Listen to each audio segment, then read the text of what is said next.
الحمد لله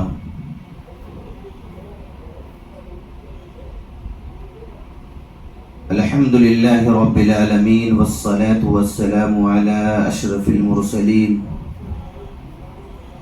وعلى آله وأصحابه أجمعين أما بعد فأعوذ بالله من الشيطان الرجيم بسم الله الرحمن الرحيم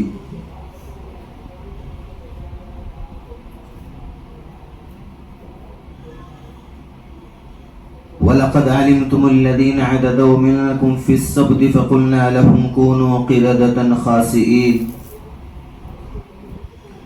وقال الله سبحانه وتعالى في الكلام المجيد والفرقان الحميد يريد الله بكم اليسر ولا يريد بكم العسر ولتكملوا العدة ولتكبروا الله على ما هداكم ولعلكم تشكرون وقال الله سبحانه وتعالى في الكلام المجيد والفرقان الحميد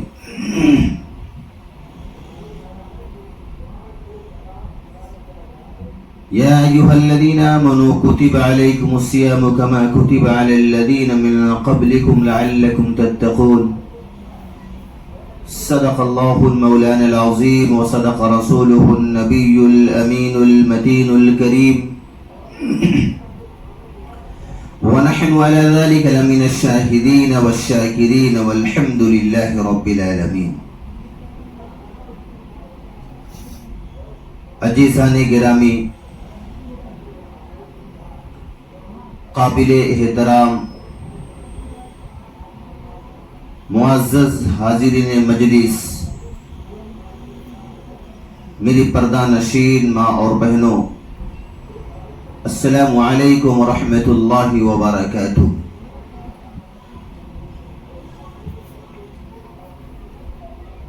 عزیزان گرامی، اللہ رب العزت کا، رب کائنات کا بے انتہا فضل ہوا، کرم ہوا کہ اس نے ہم سب لوگوں کو ماہ رمضان المبارک اور اس کے اندر کی تمام انوار و برکات سے ہم سب لوگوں کو نوازا۔ اللہ کا بے انتہا فضل ہوا، اس کا کرم ہوا کہ اس نے اپنے پیارے حبیب ہم سب کے آقا تاجدار مدینہ، کالی کملی والے، سنہری جالی والے، احمد مجتبی محمد مصطفیٰ صلی اللہ علیہ وسلم کی امت میں پیدا فرمایا۔ عزیزان گرامی، آقا مدنی جناب محمد الرسول اللہ صلی اللہ علیہ وسلم نے فرمایا،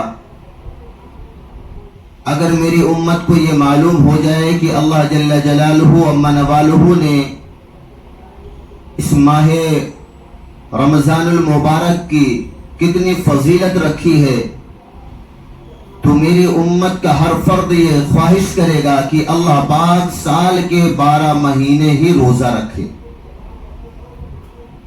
سال کے 12 مہینہ ہی رمضان المبارک کا مہینہ ہو۔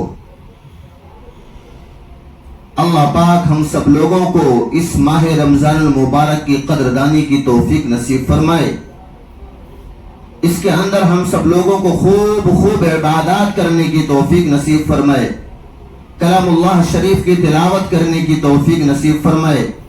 اللہ ہم سب لوگوں کو اپنے مالوں میں سے اپنے راستے میں خرچ کرنے کی اور اس کو قبول کرنے کی توفیق نصیب فرمائے۔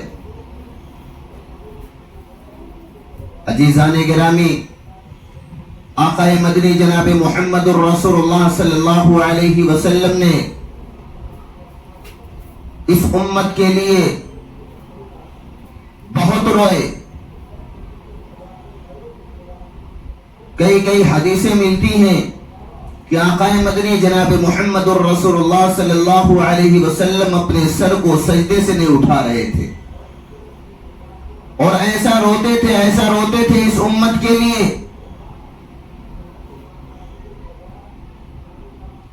کہ باہر جو لوگ کھڑے ہو کے سنتے تھے وہ بتا رہے تھے کہ آقا مدنی جناب محمد الرسول اللہ صلی اللہ علیہ وسلم جو رویا کرتے تھے اس امت کے درد کے لیے، اس امت کے لیے، تو پتہ چلتا تھا کہ کوئی مشین کی آواز نکل رہی، کوئی انجن کی آواز نکل رہی ہے،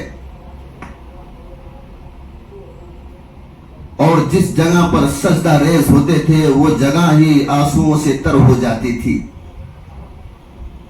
ہمیشہ ہمیشہ اس امت کا ڈر، اس امت کی فکر آقا مدنی جناب محمد الرسول اللہ صلی اللہ علیہ وسلم کے دل مبارک کے اندر رہتی تھی۔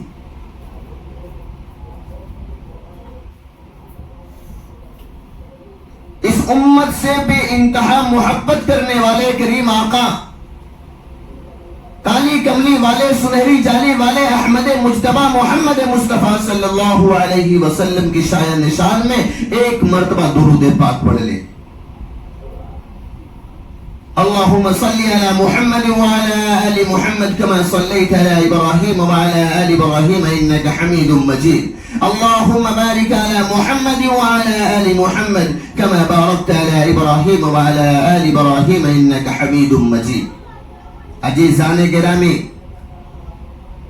اللہ کے پیارے رسول صلی اللہ علیہ وسلم نے فرمایا یہ رمضان المبارک کا جو مہینہ ہے یہ اللہ کا مہینہ ہے۔ آج یہ امت 25% ایسی ہے جو روزے نہیں رکھتی۔ کھلا چیلنج اللہ کے سامنے کرتی ہے اور یوں کہتی ہے کہ جب اللہ سے ڈر نہیں تو بندوں سے کیا ڈر۔ ہوٹلوں میں بیٹھ کے کھانا کھایا جا رہا ہے، ناشتے ہوتے ہیں تو کان کھول کر سن لیجئے کہ اللہ کی پکڑ بڑی سخت ہوتی ہے۔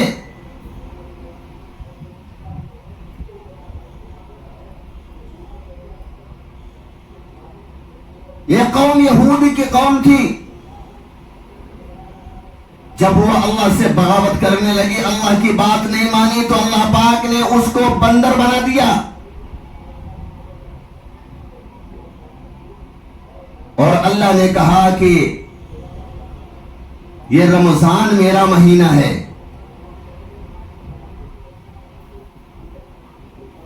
حج کرنے پہ اللہ نے جنت کا وعدہ کیا کہ میں جنت عطا کروں گا، عمرہ کرنے پہ اللہ پاک نے جنت کا وعدہ کیا کہ میں جنت عطا کروں گا، زکوٰۃ دینے پر اللہ نے کہا میں جنت عطا کروں گا، صدقہ و خیرات کرنے پر اللہ نے کہا میں نے جنت عطا کروں گا، نماز پڑھنے پہ اللہ کہا کہ میں جنت عطا کروں گا، لیکن روزے پہ نہیں۔ صحابہ کرام پریشان تھے کہ اللہ کے رسول صلی اللہ علیہ وسلم، اللہ پاک نے حج پر جنت کا وعدہ کیا ہے اور عمرہ کرنے پر جنت کا وعدہ کیا ہے، زکوٰۃ دینے پر جنت کا وعدہ کیا ہے، صدقہ خیرات کرنے پر جنت کا وعدہ کیا ہے، پڑوسیوں کے ساتھ حسن و سلوک کرنے پر اللہ جنت کا وعدہ کیا ہے، لیکن یہ روزہ رکھنے پر اللہ نے جنت کا وعدہ نہیں کیا۔ ایسا کیوں؟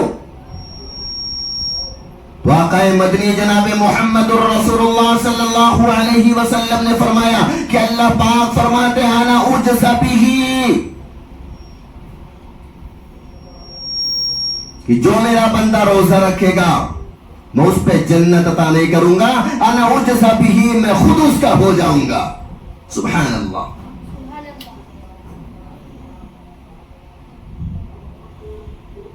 اور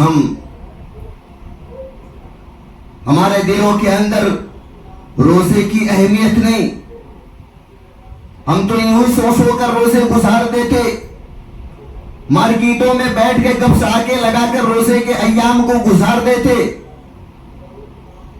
یہ پہلا عشرہ جو تھا رحمت والا،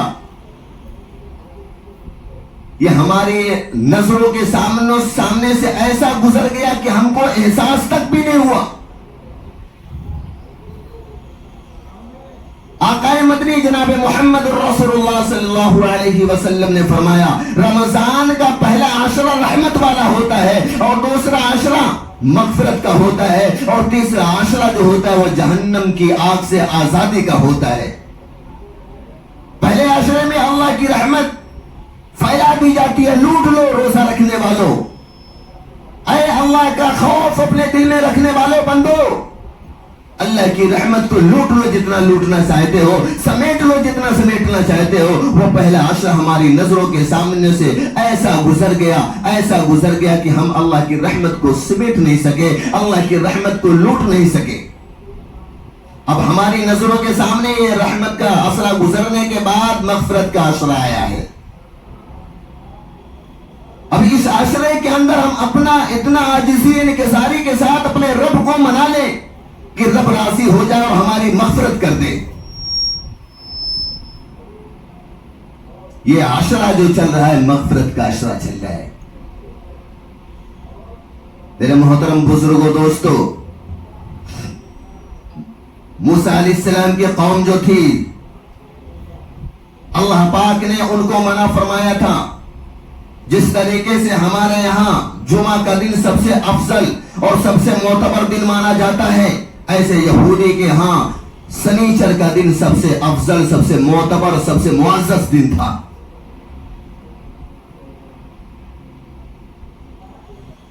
اللہ پاک نے یہودی قوم کو منع فرمایا کہ سنیچر کے دن آپ مچھلی کا شکار نہیں کریں گے،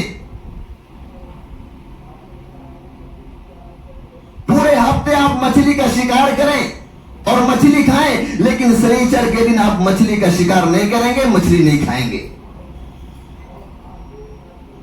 کچھ دنوں تک اللہ کی بات وہ قوم مانی، اس کے بعد اپنا دماغ، انسانی دماغ چلانے لگی۔ جمعہ کی رات میں جال لگا دیتی تھی اور سنیچر چھوڑ کے اتوار کے دن جال کو نکالتی تھی، اللہ کے سامنے مکر کرنے لگی تھی۔ اللہ نے قرآن میں فرمایا وَمَكَرُوا وَمَكَرَ اللَّهُ وَاللَّهُ خَيْرُ الْمَاكِرِينَ کہ تم زمین کے اوپر پلاننگ کرتے ہو، آسمان پہ تمہارے خلاف عرش کے اوپر بیٹھ کر رب تمہارے خلاف پلاننگ کرے گا۔ تم سازشیں زمین کے اوپر کرتے ہو، عرش کے اوپر رب تیرے سامنے بیٹھا ہوا ہے، عرش کے اوپر وہ تمہارے خلاف سازشیں کرنا شروع کر دے گا۔ بغاوت پہ آ گئی، جمعہ کے دن جال لگاتی تھی دریا کے اندر اور سنیچر چھوڑ کے اتوار کے دن نکالتی تھی، کافی ساری مچھلیاں آتی تھیں۔ قرآن میں اللہ فرماتا ہے وَلَقَدْ عَلِمْتُمُ الَّذِينَ اعْتَدَوْا مِنْكُمْ فِي السَّبْتِ فَقُلْنَا لَهُمْ كُونُوا قِرَدَةً خَاسِئِينَ۔ اللہ پاک نے اس ساری قوم کو جو سمندر کے کنارے آباد تھی، سب کے سب کو اللہ پاک نے بندر بنا دیا۔ اللہ پاک نے اپنا عذاب بھیج کر سارے لوگوں کو بندر بنا دیا۔ تو خدا کے لیے اللہ کے سامنے بغاوت پہ نہیں اترنا، اللہ کی نافرمانی نہیں کرنا، یہ تو آقا مدنی جناب محمد الرسول اللہ صلی اللہ علیہ وسلم کا صدقہ ہے کہ ہماری پکڑ اللہ نہیں کرتا۔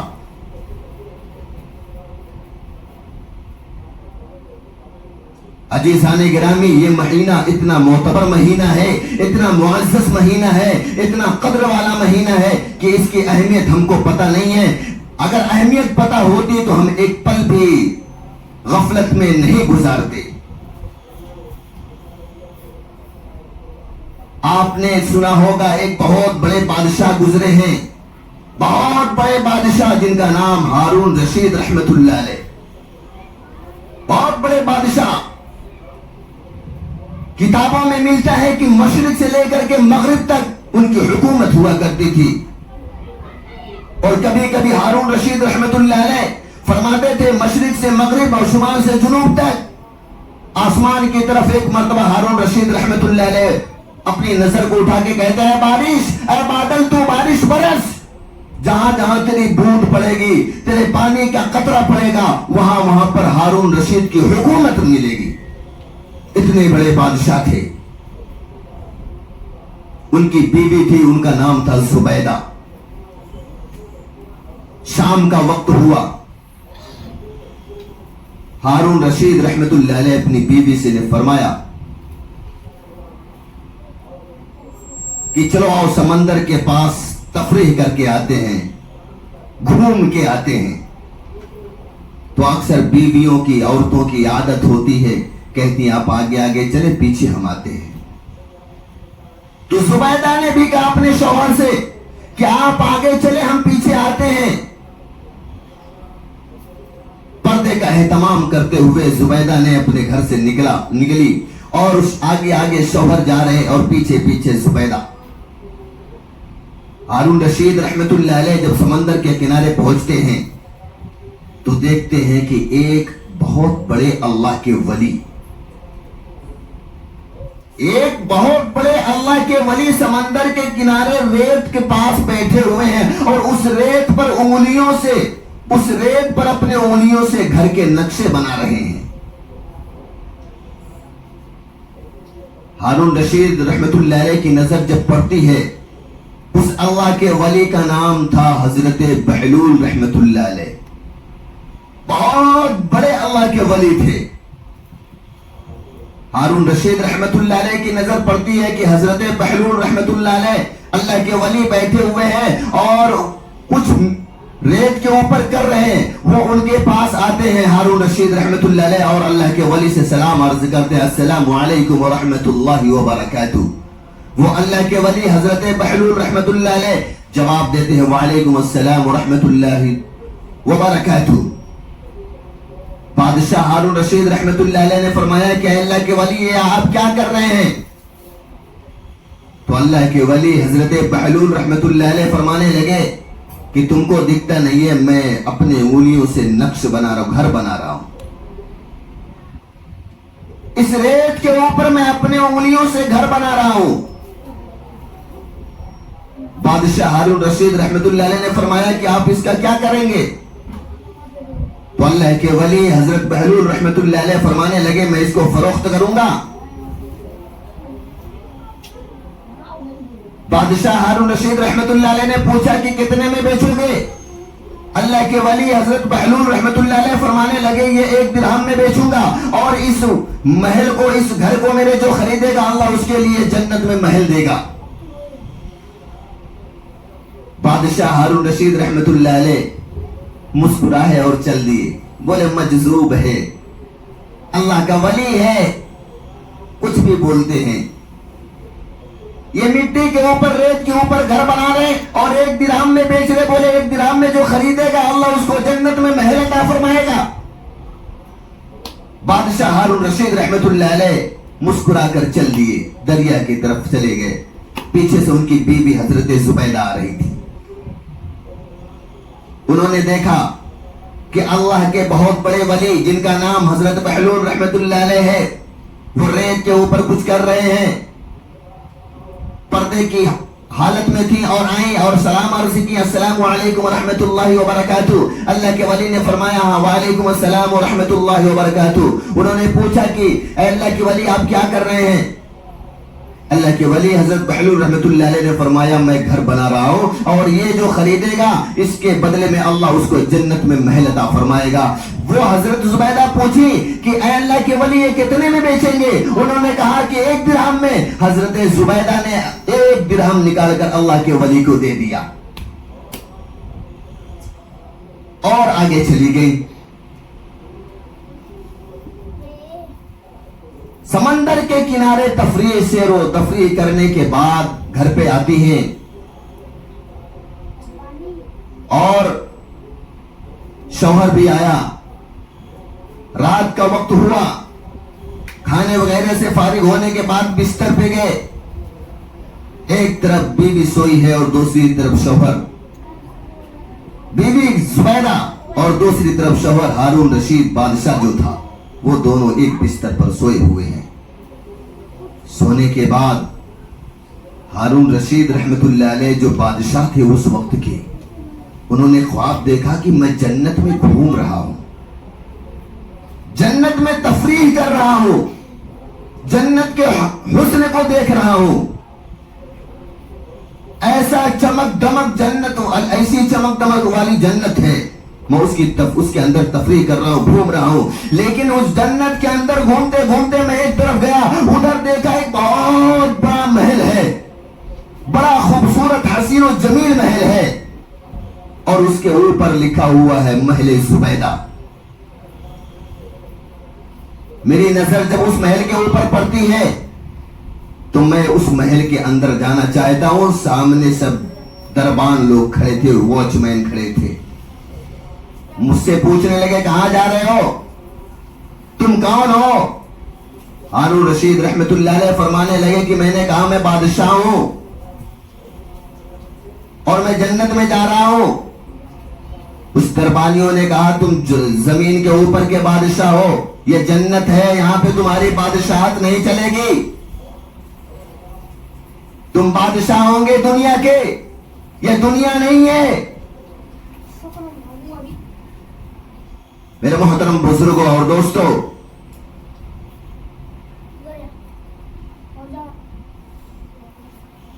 ہارون رشید رحمت اللہ علیہ نے فرمایا کہ مجھے جب میں جنت کے اندر جانے لگا میں نے کہا کہ میری بیوی کا نام زبیدہ ہے, یہ محل زبیدہ ہے, اس کا محل ہے. انہوں نے کہا ہاں تمہاری بیوی ہوگی زبیدہ, لیکن وہ تمہاری دنیا کے اندر ہے, یہاں پر نہیں کچھ چلتا, یہاں پر تمہاری حکومت بھی نہیں چلے گی, یہاں تمہاری بیوی کا یہ جنت تمہاری بیوی کے, اس کے اندر تم نہیں جا سکتے ہو. ہارون رشید رحمت اللہ علیہ فرمانے لگے مجھے اتنے زور سے دھکا مارے وہ لوگ کہ میری اچانک آنکھ کھل گئی اور میں دیکھنے لگا میرے چہرے پر, میرے بدن پر پسینے کے قطرے نمودار تھے اور میں گھبراہٹ ہوں, میرے اندر کپکپاہٹ آ گئی. میں نے اپنی بیوی, میرے بغل میں میری بیوی سوئی تھی, میں نے اس کو جگایا. جب وہ اس کی آنکھ کھلی تو کہنے لگی کیا آپ ڈسٹرب کر دیے, میں تو آج جنت میں اپنے جنت میں اپنے محل کے اندر گھوم رہی تھی, سیر و تفریح کر رہی تھی, آپ نے مجھے جگا دیا. ہارون رشید رحمت اللہ علیہ سمجھ گئے شام کا وقت ہوا, دل میں سوچے آج پھر چلیں گے, آج تو میں جنت کو خرید لوں گا. شام کے وقت اپنی بیوی سے ہارون رشید رحمت اللہ علیہ فرمانے لگے کہ آج چلو پھر چلتے ہیں سمندر کے پاس سیر و تفریح کرنے کے لیے. بیوی نے کہا آپ آگے آگے چلیں, ہم پیچھے آتے ہیں. بادشاہ ہارون رشید رحمت اللہ علیہ آگے آگے نکل رہے اور پیچھے سے زبیدہ باپردہ ہو کر کے نکل کے چل رہی ہیں. ہارون رشید رحمت اللہ علیہ رات کا تو منظر دیکھے تھے, وہ فٹافٹ اپنے قدم کو ادھر بڑھانے لگے, اس سمت بڑھانے لگے اور دیکھتے ہیں کہ پھر اسی جگہ پر اللہ کے وہی ولی حضرت بہلول رحمت اللہ علیہ اپنے ہاتھوں سے اس مٹی کے اوپر گھر بنا رہے. پہنچے اور کہنے لگے کہ السلام علیکم ورحمت اللہ وبرکاتہ. اللہ کے ولی نے فرمایا وعلیکم السلام ورحمت اللہ وبرکاتہ. بادشاہ ہارون رشید رحمت اللہ علیہ فرمانے لگے کہ اللہ کے ولی آپ کیا کر رہے ہیں؟ انہوں نے کہا میں گھر بنا رہا ہوں اور اس گھر کی قیمت, اس گھر کو جو خریدے گا اللہ اس کو جنت عطا فرمائے گا, جنت میں محل عطا فرمائے گا. ہارون رشید رحمت اللہ علیہ وقت کے بادشاہ تھے, انہوں نے پوچھا اس کی قیمت کیا ہے؟ اللہ کے ولی حضرت بہلول رحمت اللہ علیہ نے فرمایا اس کی قیمت آپ کی پوری بادشاہت ہے.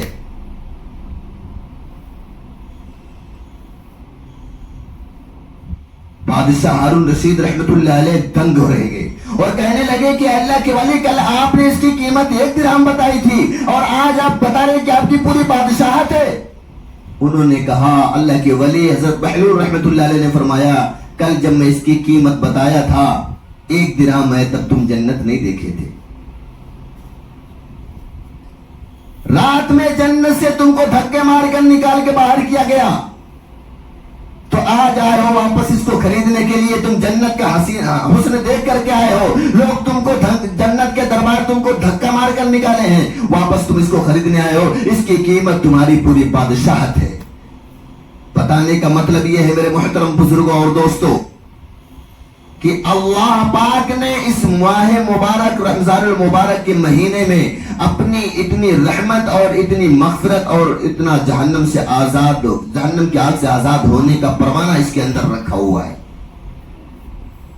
اس کے اندر جتنی عبادت کر لیں کم ہے. آقا مدنی جناب محمد الرسول اللہ صلی اللہ علیہ وسلم نے فرمایا کہ اگر رمضان المبارک کے اندر جتنی برکتیں ہیں اور رمضان المبارک کی عظمت میری امت کو پتہ ہو جائے تو میری امت یہ خواہش کرے گی کہ سال کے 12 مہینہ رمضان المبارک ہی اللہ پاک بنا دے. اور اس ماہ مبارک کی برکت اللہ پاک ہم سب لوگوں کو عطا فرمائے، آمین۔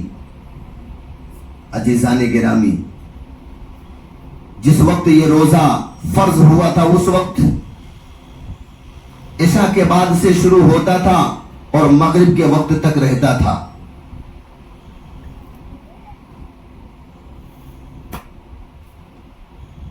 آقا مدنی جناب محمد الرسول اللہ صلی اللہ علیہ وسلم مدینہ المنورہ کے اندر تشریف فرما ہے۔ ایک بہت غریب صحابی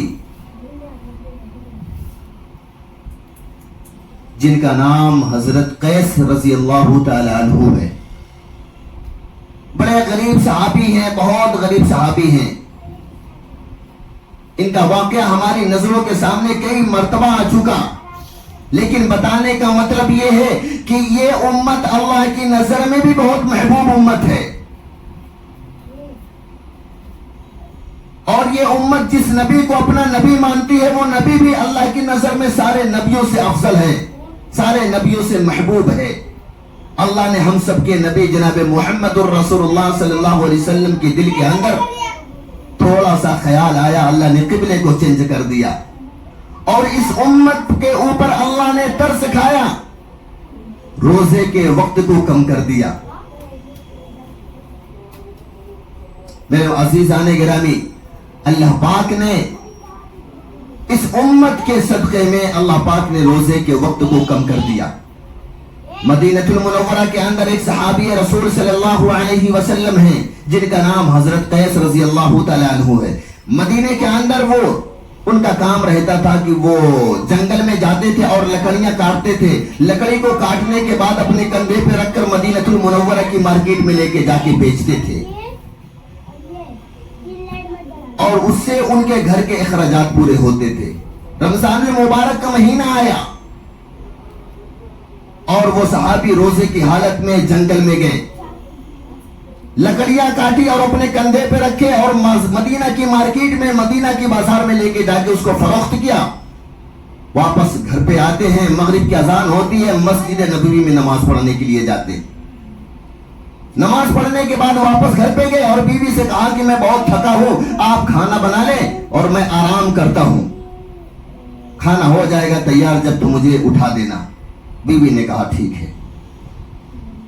بیوی کھانا بنانے میں مشغول ہو گئی، اور وہ اللہ کے رسول صلی اللہ علیہ وسلم کے بے نثار بے عزیز صحابہ حضرت قیس رضی اللہ تعالیٰ عنہ آرام فرما رہے، وہ سوتے ہی آرام کرتے ہی ان کو نیند لگ گئی، اور اتنی گہری نیند لگی کہ کھانا تیار ہو گیا، بیوی جگا رہی آ کر کے، لیکن اٹھ نہیں رہے، پورے دن کے تھکے ہوئے تھے، تھکان سے بدن چور تھی۔ عشاء کا وقت ہوتا ہے، مسجد نبوی کے اندر عشاء کی اذان ہو جاتی، اچانک نیند کھلتی ہے اور کہتے کہ میں تو کچھ کھایا پیا بھی نہیں، افطار ایک گلاس پانی سے میں نے کیا اور کچھ کھایا نہیں، پورا دن کا بھوکا تھا، دوسرا روزہ چالو ہو گیا۔ پہلے روزے عشاء کے بعد سے مغرب کے وقت تک ہوتے تھے، دوسرا دن ہوا، پھر وہ اپنے حسب معمول جنگل میں گئے، لکڑی کاٹے اور اپنے کندھے پہ رکھ کر مدینہ کی مارکیٹ میں، مدینہ کی بازار میں لے کے گئے بیچنے کے لیے، بیچ کر واپس آتے ہیں، مغرب کی اذان ہونے والی ہوتی ہے، اور یہ صحابی رسول صلی اللہ علیہ وسلم مسجد نبوی میں پہنچتے ہیں، مغرب کی نماز ادا کرنے کے بعد باہر نکلتے ہیں، زمین پر گرتے ہیں، بے ہوش ہو جاتے ہیں۔ سارے صحابہ پریشان ہو جاتے ہیں کہ یہ قیس کو کیا ہو گیا۔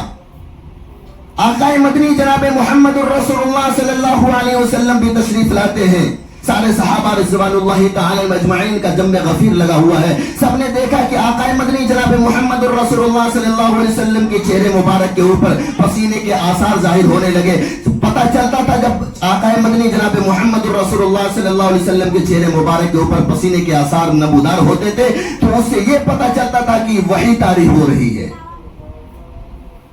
کچھ کچھ دیر کے بعد ہم سب کے آقا جناب محمد الرسول اللہ صلی اللہ علیہ وسلم کو افاقہ ہوا. آقا مدنی جناب محمد الرسول اللہ صلی اللہ علیہ وسلم نے ارشاد فرمایا, جبریل امین آئے تھے اور ایک اللہ کے قرآن کی آیت لے کر آئے تھے. انہوں نے کہا کہ اللہ پاک فرماتے ہیں وَقُلُوا وَاشْرَبُوا حَتَّى يَتَبَيَّنَ لَكُمُ الْخَيْطُ الْأَبْيَضُ مِنَ الْخَيْطِ الْأَسْوَدِ مِنَ الْفَجْرِ ثُمَّ أَتِمُّوا الصِّيَامَ إِلَى اللَّيْلِ. کہ اللہ پاک نے روزے کے ایام کو کم کر دیا, ٹائم فکس کر دیا. اللہ پاک نے میری امت کے اوپر آسانی کا معاملہ فرمایا. پہلے تھا عشاء سے لے کے مغرب تک, لیکن جب حضرت قیس رضی اللہ تعالی عنہ اس زمین کے اوپر گرتے ہیں, بے ہوش ہو جاتے ہیں, آقا مدنی جناب محمد الرسول اللہ صلی اللہ علیہ وسلم کے اوپر وحی طاری ہوتی ہے اور اللہ پاک نے قرآن میں فرما دیا وَكُلُوا وَاشْرَبُوا حَتَّى يَتَبَيَّنَ لَكُمُ الْخَيْطُ الْأَبْيَضُ مِنَ الْخَيْطِ الْأَسْوَدِ مِنَ الْفَجْرِ ثُمَّ أَتِمُّوا الصِّيَامَ إِلَى اللَّيْلِ کہ نماز فجر سے لے کر کے مغرب تک روزہ رہے گا.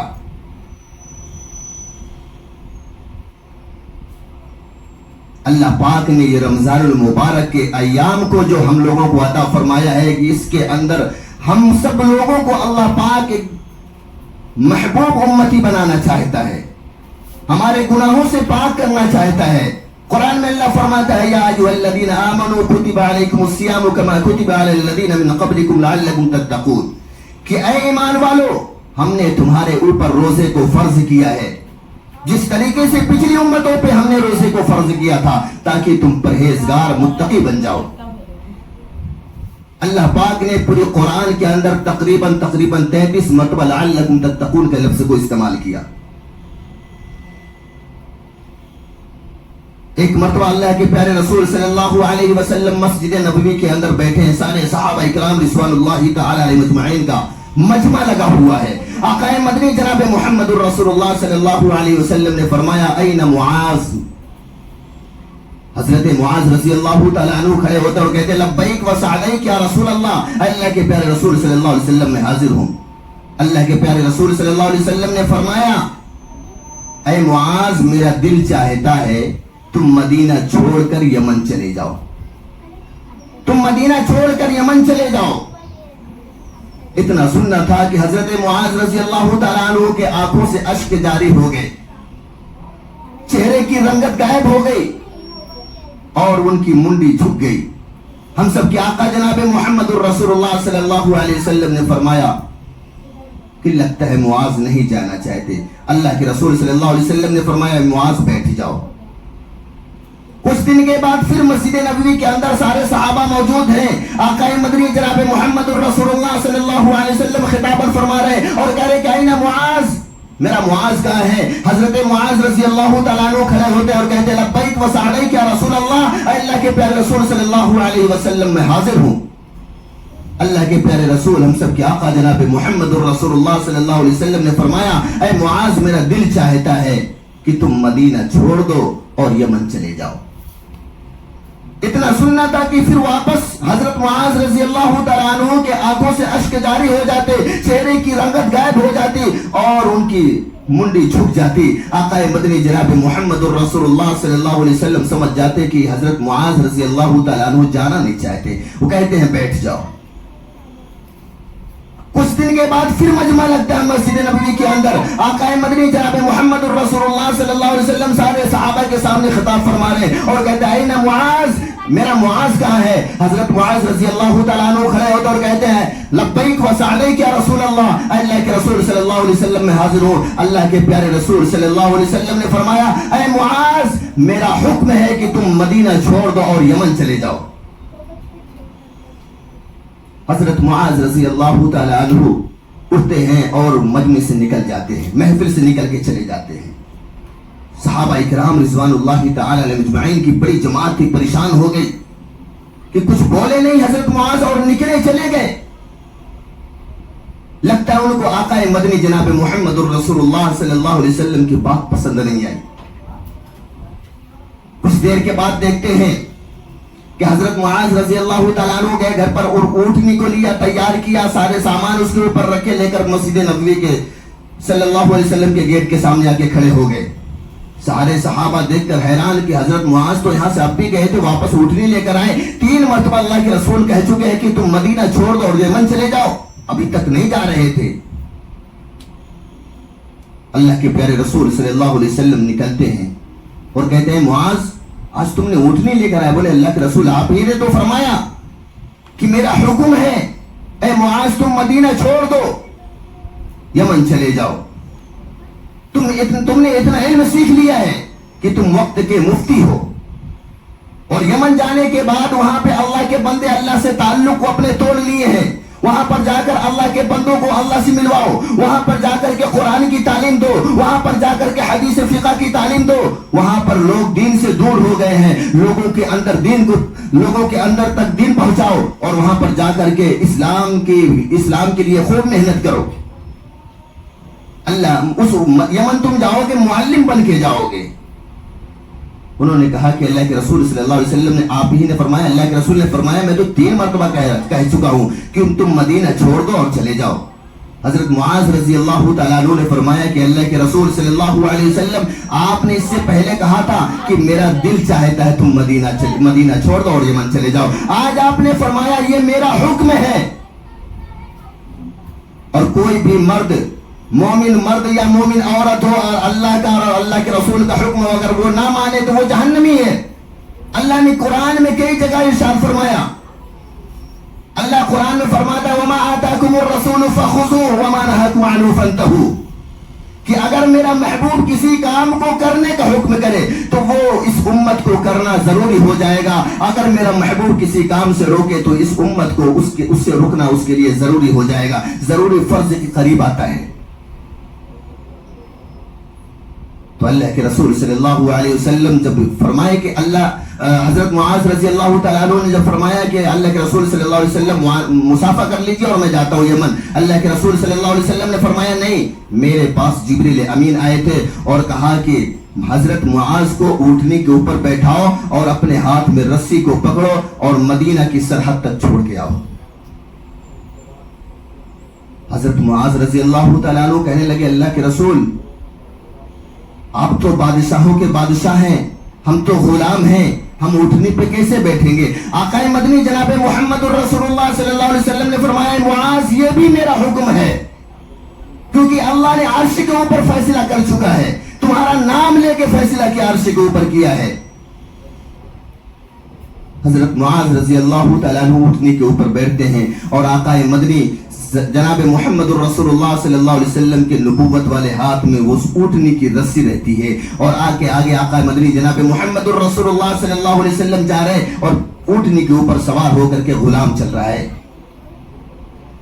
حضرت معاذ رضی اللہ تعالیٰ عنہ فرماتے کبھی میں آسمان کی طرف دیکھتا اور کبھی میں آقا مدنی جناب محمد الرسول اللہ صلی اللہ علیہ وسلم کے نبوت والے چہرے کی طرف دیکھتا, اور میری آنکھوں سے اشک جاری تھا. میں یہ سوچتا تھا کہ میں غلام اونٹ کے اوپر بیٹھے اور آقا رسی لے کر کے مدینے کی سرحد تک پہنچانے جائے.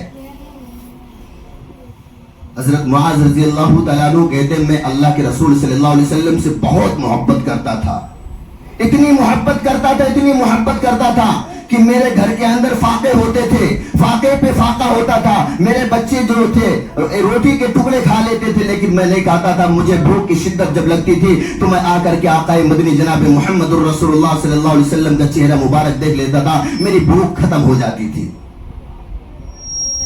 میں اس کی وجہ سے مدینہ چھوڑنا پسند نہیں کرتا تھا کہ یمن چلا جاؤں گا تو وہاں کس کا چہرہ دیکھوں گا.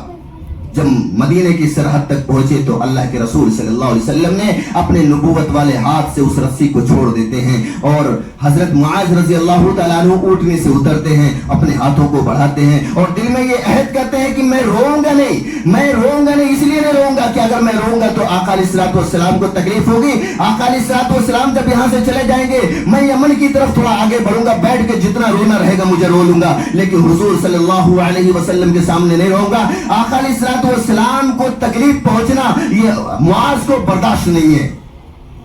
ہاتھ بڑھاتے ہیں مسافہ کرنے کے لیے. آقا مدنی جناب محمد الرسول اللہ صلی اللہ علیہ وسلم نے فرمایا اے معاذ مسافہ کے ساتھ معانقہ کر لو, گلے مل لو. کیونکہ اللہ پاک نے حکم فرما دیا، اللہ پاک نے بتلا دیا کہ تم یمن جا رہے ہو، اے معاذ تم یمن جا رہے ہو، تم یمن سے 1 سال کے بعد، 2 سال کے بعد، 3 سال کے بعد جب واپس آؤ گے تو میں زندہ نہیں رہوں گا، میں اس دنیا کے اندر نہیں رہوں گا، میں وصال کر جاؤں گا۔ تم جب آؤ گے تو میری تو تمہاری ملاقات نہیں ہوگی، یہ آخری ملاقات ہے۔ اتنا سننا تھا کہ حضرت معاذ رضی اللہ تعالیٰ عنہ آقا مدنی جناب محمد الرسول اللہ صلی اللہ علیہ وسلم کے گلے لگ کر اتنا اندر سے رونے لگے کہ وہ روایتوں کے اندر آتا ہے کہ دونوں سینوں کے اندر پتہ چل رہا تھا کہ جیسے چکی چل رہی ہو اور اس کے اندر سے گھٹ گھٹ کی آوازیں آ رہی ہو۔ جس طرح سے انجن چلتا ہے، انجن کی آوازیں نکلتی ہیں، اس طریقے سے جب سینے سے سینہ ملا پتہ چل رہا تھا دونوں طرف سے ایسی آوازیں نکلے جیسا انجن چلتا ہے تو آوازیں آتی ہے، جس طریقے سے ہانڈی کے اندر چاول بنتا ہے اور ابلنے کی آوازیں آتی ہے، اس طرح سے دونوں جب معانقہ کر رہے تھے تو اس طرح سے دونوں کی سینوں سے آوازیں آ رہی تھی۔ حضرت معاذ رضی اللہ تعالیٰ عنہ زار و قطار رو رہے تھے، اللہ کے پیارے رسول صلی اللہ علیہ وسلم زار و قطار رو رہے تھے اور کہنے لگے کہ اے معاذ اب تم یمن جاؤ، یہ میری آخری تمہاری ملاقات ہے، لیکن جب بھی تم یمن سے مدینہ آنا تو میرے روزے کے رسول کے پاس آ جانا، میری مسجد میں آ جانا، مسجد نبوی کے اندر آ جانا، 2 رکعت نماز پڑھ لینا، میرے اوپر صلاۃ و سلام پڑھنا، میرے اوپر درود بھیجنا اور میرے پاس آ کر کے مجھ سے ملاقات کر لینا۔ اے معاذ کبھی بھی تم آنا، 1 سال کے بعد یا 2 سال کے بعد یا 3 سال کے بعد، جب بھی تم آنا تو میری مسجد کے اندر آنا، مسجد نبوی کے اندر 2 رکعت نماز پڑھنا، میرے روزے کے پاس آنا اور مجھ سے ملاقات کرنا، میں 1 سال کے بعد نہیں رہوں گا۔ حضرت معاذ رضی اللہ تعالیٰ عنہ نے فرمایا اے اللہ کے پیارے رسول صلی اللہ علیہ وسلم، آج تک آپ نے نصیحت کی ہے، کچھ وصیت فرما دیجئے، آج آخری مرتبہ ہے۔ آقا مدنی جناب محمد الرسول اللہ صلی اللہ علیہ وسلم نے فرمایا کہ تقوی اختیار کرنا۔ اے معاذ تم یمن تو جا رہے ہو، وہاں پر جانا اور لوگوں کے اندر قرآن کی تعلیم کو عام کرنا، حدیث نبویہ کی تعلیم کو عام کرنا، فقہ کی تعلیم کو عام کرنا، اللہ کے بندوں کو اللہ سے ملوانا، لیکن ایک بات کا خیال رکھنا، تم اپنے اندر تقوی پیدا کرنا۔ قرآن میں اللہ یہ فرماتا ہے یا ایھا الذین آمنوا کتب علیکم الصیام کما کتب علی الذین من قبلکم لعلکم تتقون، کہ ایمان والو ہم نے تمہارے اوپر روزے کو فرض کیا جس طریقے سے پچھلی امتوں پہ روزے کو فرض کیا تھا تاکہ تم پرہیزگار متقی بن جاؤ۔ تقوی کے معنی حضرت علی کرم اللہ وجہہ نے فرمایا کہ جس کے دل کے اندر اللہ کا خوف، اللہ کا ڈر آ جائے، وہ سمجھ جاؤ اس کے دل کے اندر تقوی آ گیا۔ اللہ نے تقوی کو قرآن میں تقریباً 33 مرتبہ ذکر فرمایا ہے۔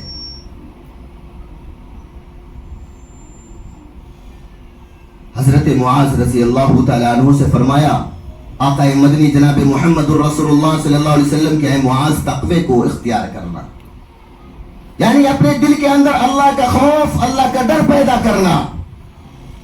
اور میں تم کو یہاں چھوڑ کر جا رہا ہوں اس دنیا کے اندر اور یمن بھیج رہا ہوں، کل قیامت کے دن میدان حشر کے اندر اور پل صراط پر، میزاں پر، اللہ کے عرش کے پاس، اے معاذ تیرا ہاتھ میرے ہاتھ میں ہوگا، اس وقت تک تیرا ہاتھ میرے ہاتھ میں رہے گا جب تک میں تجھے جنت میں داخل کروا دوں۔ اور تو ہی نہیں، قیامت تک آنے والا میرا کوئی بھی امتی ہو جس کے دل کے اندر تقوی آ گیا، جس کے دل کے اندر اللہ کا خوف آ گیا، جس کے دل کے اندر اللہ کا ڈر آ گیا، اس کا ہاتھ کل قیامت کے دن میرے ہاتھ میں ہوگا اور اس کو جب تک میں جنت میں نہیں پہنچا دوں گا تب تک اس کا ہاتھ میرے ہاتھ سے نہیں چھوٹے گا۔